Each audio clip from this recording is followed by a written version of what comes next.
आज हम लोग पढ़ेंगे पत्ती के बारे में, चैप्टर 5। अब पुष्प पौधे के आकार की चैप्टर का नाम है और आज हम लोग उसका हिंदी में बुक रीडिंग करेंगे। जो पहले मैंने पार्ट 1 में कर दिया था, फिर मैं करूँगा बुक रीडिंग। पहले मैंने मूल के बारे में और तना के बारे में बुक रीडिंग किया है। अब मैं पत्ती के बारे में बुक रीडिंग करूँगा। चलिए स्टार्ट करते हैं। पत्ती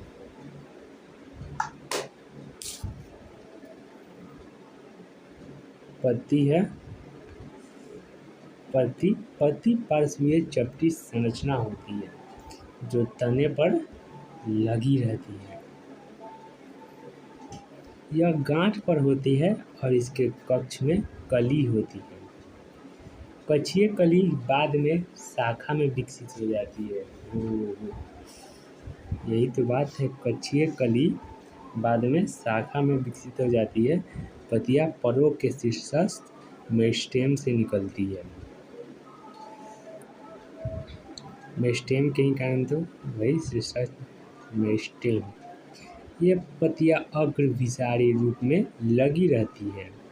ये पौधे के बहुत ही महत्वपूर्ण कायिक अंग हैं क्योंकि ये भोजन का निर्माण करती है। ये नहीं रहते सब नहीं रहेगी ना। सही है। एक प्रारूपी पत्ती के 3 भाग होते हैं, पर्णधार, पर्णवृत्त तथा स्तरिका। पत्ती पर्णधार की सहायता से तने से जुड़ती है और इसके आधार पर 2 पार्श्व छोटी पत्तियां निकल सकती है जिन्हें अनुपर्ण कहते हैं। एक बीजपत्री में पर्णधार चादर की तरह फैलकर तने को पूरा अथवा आंशिक रूप से ढक लेता है। कुछ लेग्यूमी तथा कुछ अन्य पौधे में पर्णधार फूल जाता है। ऐसे पर्णधार को पर्णवृत्त अल्प कहते हैं या इसको पल्वाइनस भी कहते हैं। पर्णवृत्त पत्ती को इस तरह सजाता है जिससे कि इसे अधिकतम सूर्य का प्रकाश मिल सके। अब यहाँ एक पत्ती है, देख लीजिए, स्तरिका है, ये अनुपर्ण है, यही ना है। बगल में छोटी पत्ती, ये कक्षीय कलिका छोटी से है। ये पत्राकार है, ये पत्रावृत्त है, ये स्तरिका है।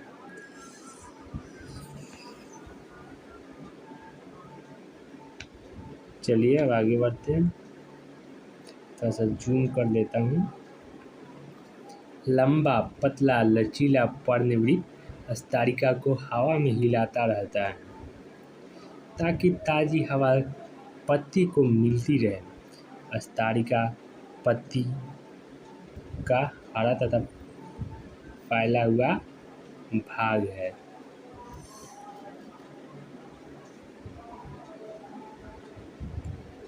जिसमें शिराएं तथा सिरिकाएं होती है। इसके बीच में एक सुस्पष्ट सिरा होती है जिसे मध्य सिरा कहते हैं। सिराएं पत्ती को दृढ़ता प्रदान करती है और पानी, खनिज तथा भोजन के स्थानांतरण के लिए नलिका की तरह कार्य करती है। विभिन्न पौधे में स्तरिका की आकृति, उसके सिरे, चोटी, सतह तथा कटाव में विभिन्नता होती है।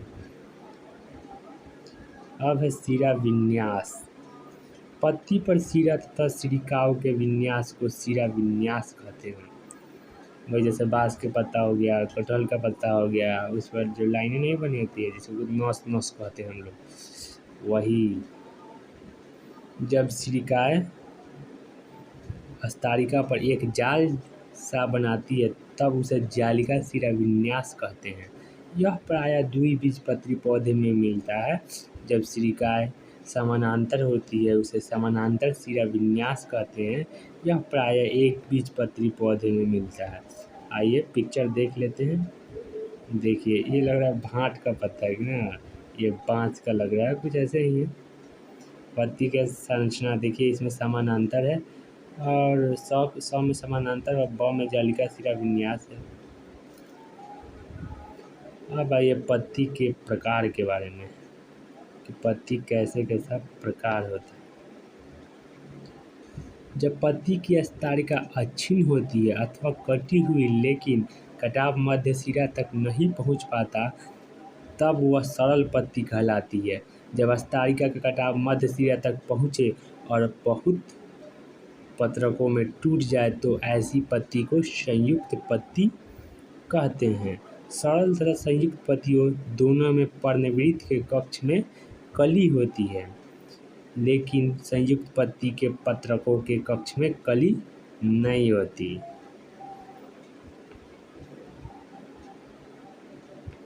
संयुक्त पत्तियां दो प्रकार की होती है। पिच्छाकार संयुक्त पत्तियों में बहुत से पत्रक एक ही अक्ष या एक्सिस जो मध्य शिरा के रूप में होती है पर स्थित होते हैं। इसका उदाहरण नीम है। सही है। और हस्ताकार संयुक्त पत्तियों में पत्रक एक ही बिंदु अर्थात पर्णवृत्त की चोटी से जुड़े रहते हैं। उदाहरण सिल्क कॉटन वृक्ष, कपास कहते हैं, ये नीम का है और अब सिल्क कॉटन का है।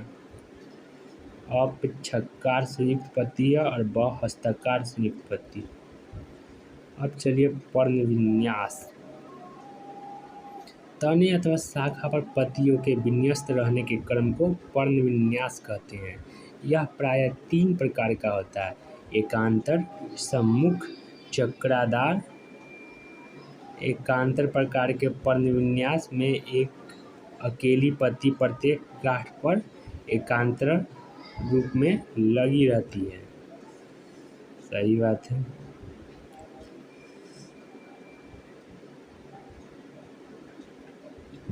उदाहरण गुड़हल, सरसों, सूर्यमुखी। सम्मुख प्रकार के पर्ण विन्यास में प्रत्येक गांठ पर एक जोड़ी पत्ती निकलती है और एक दूसरे के सम्मुख होती है। इसका उदाहरण कैलोट्रिप्स या आँख और अमरूद है। वाह, अमरूद के पेड़ पर चढ़े हैं, चढ़े तो बहुत बार हैं, लेकिन आज तक ले नहीं देखे कि इसका पत्ती कैसा होता है। उदाहरण गुड़हल, सरसों, सूर्यमुखी। वही है, मतलब ऊपर का। सम्मुख प्रकार के पर्ण विन्यास में प्रत्येक गांठ पर एक जोड़ी पत्ती निकलती है और एक दूसरे के सम्मुख होती है। इसका उदाहरण कैलोट्रोपिस, अमरूद है। अमरूद का देखने का मन कर रहा है। वाह, अमरूद। आया गुड़हल और चंपा। पहला एकांतर का उदाहरण है, दूसरा सम्मुख का उदाहरण है, तीसरा चक्रतार का उदाहरण है, चंपा चक्रतार। यदि एक ही गांठ पर 2 से अधिक पत्तियां निकलती है और वे उसके चारों ओर एक चक्र सा बनाती है तो उसे चक्रदार पर्ण विन्यास कहते हैं। ऐसे एल्स्टोनिया, डेविल ट्री। फिर पत्ती के रूपांतरण। पत्ती को भोजन बनाने के अतिरिक्त अन्य कार्यों के लिए रूपांतरित होना पड़ता है। वे ऊपर चढ़ने के लिए प्रतान में जैसे मटर और रक्षा के लिए सूल या कांटों में जैसे कैक्टस में परिवर्तित हो जाते हैं। प्याज तथा लहसुन के गुद्देदार पत्तियों में भोजन संचयित रहता है। कुछ पौधे जैसे ऑस्ट्रेलियन अकेसिया में पत्तियां छोटी तथा अल्पायु होती है। Australian acacia. इन पौधे में पर्णवृत्त फैलकर हरा हो जाता है और भोजन बनाने का कार्य करता है। कुछ कीटहारी पादपों में पत्ती घड़े के आकार में रूपांतरित होती है। उदाहरण घटपर्णी वीनस फ्लाईट्रैप। यहाँ मटर का एग्जाम्पल है और नागफनी का एग्जाम्पल है। थोड़ा देर रोक लेते हैं। पत्ती का रूपांतरण सहारे के लिए प्रदान, रक्षा के लिए सूल, संचय के लिए गुद्देदार पत्तियां। मटर है, यहाँ नागफनी है, संचयन के लिए गुद्देदार पत्तियां है, वही प्याज में। तो अब है पुष्पक्रम। अगला पुष्पक्रम। फूल एक रूपांतरित परोह है जहाँ पर परोह का शीर्ष मेरिस्टेमी पुष्पी मेरिस्टेम में परिवर्तित हो जाता है। कोरिया लंबाई में नहीं बढ़ती और अक्ष दबकर रह जाती है। गांठों पर क्रमानुसार पत्तियों की बजाय पुष्पी उपांग निकलते हैं। जब परोह शीर्ष फूल में परिवर्तित होता है तब वह सदैव अकेला होता है। पुष्पी अक्ष पर फूलों के लगने के क्रम को पुष्पक्रम कहते हैं। शीर्ष का फूल में परिवर्तित होना अथवा सतत रूप से वृद्धि करने का आधार पर पुष्पक्रम को दो प्रकार असीमाक्षी ससीमाक्षी में बांटा गया है। असीमाक्षी प्रकार के पुष्पक्रम के प्रमुख अक्ष की सतह प्रमुख अक्ष में सतह वृद्धि होती रहती है और फूल पार्श्व में अग्रभिसारी क्रम में लगे रहते हैं। 5.11 में देख सकते हैं, देख लीजिए असीमाक्षी पुष्पक्रम। अब ससीमाक्षी पुष्पक्रम में प्रमुख अक्ष के शीर्ष पर फूल लगता है, इसलिए इसमें सीमित वृद्धि होती है। फूल तलाभिसारी क्रम में लगे रहते हैं। वो ससीमाक्षी में तलाभिसारी और असीमाक्षी में अग्रभिसारी। अब चलिए पुष्पक्रम हो गया, पुष्प के बारे में पढ़ते हैं। यहाँ पुष्प के बारे में पढ़ेंगे। अब एंजियोस्पर्म में पुष्प एक बहुत महत्वपूर्ण ध्यानकर्षी रचना है। यह एक रूपांतरित परोह है जो लैंगिक जनन के लिए होता है। एक प्रारूपी फूल में विभिन्न प्रकार के विन्यास होते हैं जो क्रमानुसार फूले हुए पुष्पवृत्त, जिसे पुष्पासन कहते हैं, पर लगे रहते हैं। यह है कैलिक्स, कोरोला, पुंमंग तथा जयांग। अब है कैलिक्स तथा कोरोला सहायक अंग है, जबकि पुंमंग तथा जयांग लैंगिक अंग है। कुछ फलों जैसे प्याज में कैलिक्स तथा कोरोला में कोई अंतर नहीं होता। इन्हें परिदल पुंज या पेरियंथ कहते हैं। जब फूल में पुंकेसर तथा पुंमंग दोनों ही होते हैं तब उसे द्विलिंगी अथवा उभयलिंगी कहते हैं। यदि किसी फूल में केवल एक पुंकेसर अथवा अंडक हो तो उसे एकलिंगी कहते हैं।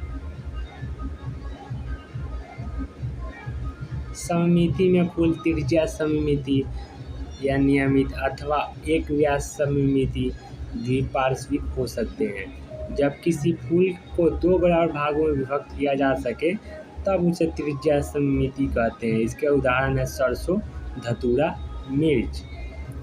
लेकिन जब फूल को केवल एक विशेष ऊर्ध्वाधर समतल से दो समान भागों में विभक्त किया जाए तो उसे एक व्यास सममित कहते हैं। इसका उदाहरण मटर, गुलमोहर, सेम, केसिया आदि। जब कोई फूल बीच से किसी भी ऊर्ध्वाधर समतल से दो समान भागों में विभक्त न हो सके तब उसे असममिति अथवा अनियमित कहते हैं, जैसे कि केना। एक पुष्प तृतीय, चतुष्टयी, पंचतयी हो सकता है यदि उसमें उनके उपांगों की संख्या 3, 4 अथवा 5 के गुणक में हो सकती है।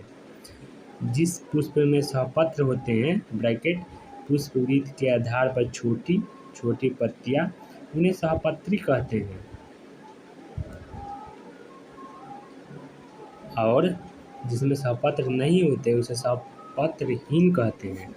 पुष्पवृत्त पर कैलिक्स, कोरोला, पुंमंग तथा अंडाशय की सापेक्ष स्थिति के आधार पर पुष्प को अधोजयांगता, हाइपोगाइनस, परिजयांगता, पेरिगाइनस तथा अधिजयांगता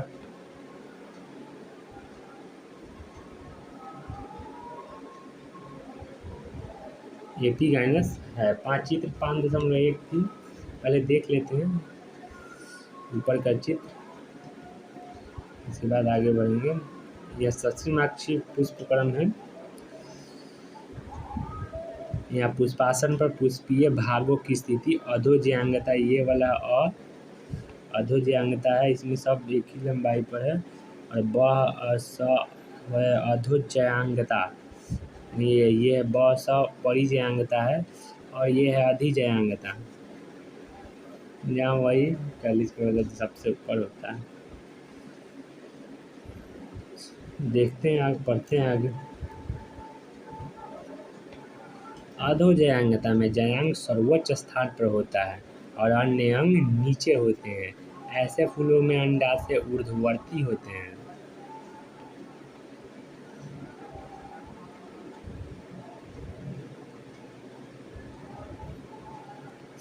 इसके सामान्य उदाहरण सरसों, गुड़हल, बैंगन है। परिज्यांगता में अंडाशय मध्य में होता है और अन्य भाग पुष्पासन के किनारे पर स्थित होते हैं तथा ये लगभग समान ऊंचाई तक होते हैं। इसमें अंडाशय आधा अधोवर्ती होता है। इसके सामान्य उदाहरण पल्म, गुलाब, आड़ू है। अधिज्यांगता में पुष्पासन के किनारे ऊपर की ओर वृद्धि करते हैं तथा वे अंडाशय को पूरी तरह घेर लेते हैं और इससे संलग्न हो जाते हैं। फूल के अन्य भाग अंडाशय के ऊपर उगते हैं, इसलिए अंडाशय अधोवर्ती होता है। इसके उदाहरण है सूरजमुखी के अर्धपुष्पक, अमरूद और घिया। अब है पुष्प के भाग। प्रत्येक पुष्प में 4 चक्र होते हैं, जैसे कैलिक्स, कोरोला, पुमंग तथा जयांग। कैलिक्स पुष्प के सबसे बाहरी चक्र है और इसका काई को बाह्य दल कहते हैं। प्रायः बाह्य दल हरी पत्तियों की तरह होते हैं और कली की अवस्था में फूल की रक्षा करते हैं। कैलिक्स संयुक्त बाह्यदली या जुड़े हुए बाह्यदल अथवा पृथक बाह्यदली या मुक्त बाह्यदल कहते हैं होते हैं। अब है कोरोला दल या पंखुड़ी का बना होता है। दल प्रायः चमकीले रंगदार होते हैं।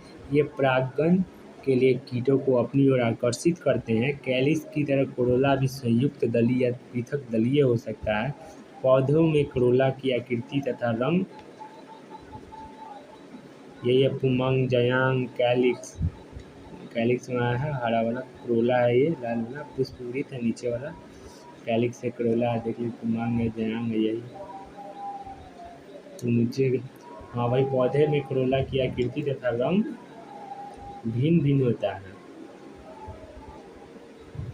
जहाँ तक आकृति का संबंध है वो नलिकाकार, घटाकार, कीट के आकार का तथा चक्राकार हो सकता है। पुष्प दल विन्यास पुष्प कली में उसी चक्र के अन्य इकाइयों के सापेक्ष बाह्य दल अथवा दल के लगे रहने के क्रम को पुष्प दल विन्यास कहते हैं। पुष्प दल विन्यास के प्रमुख प्रकार कोरस्पर्शी, व्यावर्तित, कोरछादी, वैक्सिलरी होते हैं। यहाँ से क्वेश्चन पूछे जाते हैं।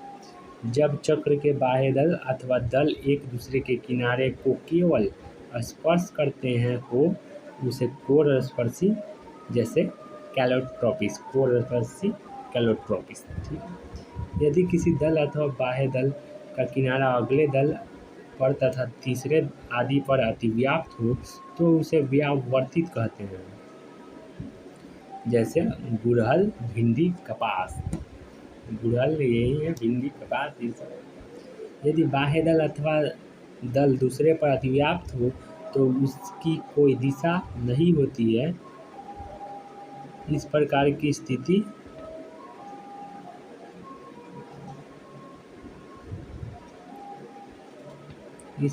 स्थिति को कोरछादी कहते हैं। इसके उदाहरण केसिया, गुलमोहर है। मटर सेम में 5 दल होते हैं। इनमें से सबसे बड़ा मानक ब्रैकेट में 2 पार्श्वियों को पंख ब्रैकेट में और ये 2 सबसे छोटे अग्रदलों या कूटक को अतिव्याप्त करते हैं। इस प्रकार पुष्पदल विन्यास को वैक्सिलरी अथवा पैपिलियोनियस पैपिलियोनिसियस कहते हैं। कुछ पिक्चर हैं, आप देख लीजिए। पहला कोरस्पर्शी का है, फिर व्यवस्थित का है, फिर कोरछादी का है, फिर मैक्सिलरी का है। अब है पुमंग। पुमंग पुंकेसर से मिलकर बनता है। प्रत्येक पुंकेसर जो फूल के नर जनन अंग में एक तंतु एक परागकोश होता है। प्रत्येक परागकोश प्राय द्विपालक होता है और प्रत्येक पाली 2 कोष्ठक परागकोष होते हैं। परागकोश में परागकण होते हैं। बंध्य पुंकेसर जनन करने में असमर्थ होते हैं और वह एस्टेमिनियोड कहलाते हैं। पुंकेसर फूल के अन्य भागों जैसे दल अथवा आपस में ही जुड़े हो सकते हैं। जब पुंकेसर दल से जुड़े होते हैं तब उसे दल लग्न या एपीपेटलस कहते हैं, जैसे बैंगन में। यदि ये परिदल पुंज से जुड़े हो तो इसे परिदल लग्न या एपीफिलस कहते हैं, जैसे लिली में। फूल में पुंकेसर मुक्त बहुपुंकेसरी अथवा जुड़े हो सकते हैं। पुंकेसर के गुच्छे अथवा बंडल एक संगी जैसे गुड़हल में अथवा 2 बंडल द्विसंगी जैसे मटर में अथवा 2 से अधिक बंडल बहुसंगी जैसे सिट्रस में हो सकते हैं। उसी फूल के तंतु की लंबाई में भिन्नता हो सकती है, जैसे सेल्विया तथा सरसों में। आज के लिए इतना ही। अब फिर मिलते हैं अगले वीडियो में। फिर मैं बुक रीडिंग करूँगा। प्लीज़ सब्सक्राइब कीजिए, लाइक कीजिए और मेरा मनोबल को बढ़ाइए कमेंट करके।